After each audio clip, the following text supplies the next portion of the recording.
கோவை ஆவாரம்பாளையம் பகுதியில் உள்ள ஸ்ரீராமகிருஷ்ணா வளாகத்தில் இந்திய மருந்தியல் சங்கம், தமிழ்நாடு மருந்தியல் நவ அறக்கட்டளை இணைந்து நடத்திய 64வது தேசிய மருந்தியல் வார விழாவின் துவக்க விழா நிகழ்ச்சி நடைபெற்றது.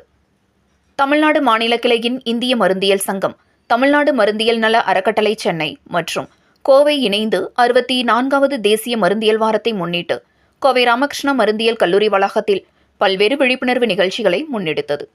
இதன் துவக்க விழா கோவை ஆவாரம்பாளையம் பகுதியில் உள்ள ஸ்ரீராமகிருஷ்ணா மருத்துவமனை வளாகத்தில் நடைபெற்றது. இந்திய மருந்தியல் சங்க தமிழ்நாடு தலைவர் ஜெயசீலன் வரவேற்புரையாற்றினார்.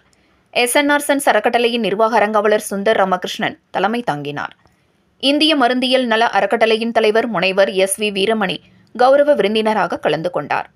தொடர்ந்து ஸ்ரீராமகிருஷ்ணா மருந்தியல் கல்லூரி முதல்வர் ஸ்ரீராம் 64வது தேசிய மருந்தாளுநர் வாரத்தின் கருப்பொருள் குறித்து விளக்க உரையாற்றினார். தொடர்ந்து மருந்தக தொழிலில் பல துறைகளில் சிறந்து விளங்கும் மருந்தாளுநர்களை சிறப்பிக்கும் வகையில் இந்திய மருந்தியல் சங்கத்தின் சார்பாக பல்வேறு விருதுகள் வழங்கப்பட்டது. இதில் சிறந்த மருந்தாளுநர், தொழில்துறை கல்வி சிறப்பு, ஒழுங்குமுறை சிறப்பு, சமூக மருந்தகத்தில் சிறந்து விளங்குதல், மருத்துவமனை மருந்தகம், கல்வி நிர்வாகம் மற்றும் ஆராய்ச்சி ஆகியவற்றுக்கான விருதுகள் வழங்கப்பட்டது. தொடர்ந்து தமிழ்நாடு மருந்தியல் நல அறக்கட்டளை மூலம் கட்டுரை போட்டி, B.Pharm பிரிவில் தமிழ்நாடு டாக்டர் MGR மருத்துவ பல்கலைக்கழகத்தில் முதலிடம் பெற்ற மாணவர்களுக்கு M.Pharm மற்றும் Pharm D ஆய்வு கட்டுரை பரிசுகள் மற்றும் கல்வி ஊக்கத்தொகைகள் வழங்கப்பட்டது.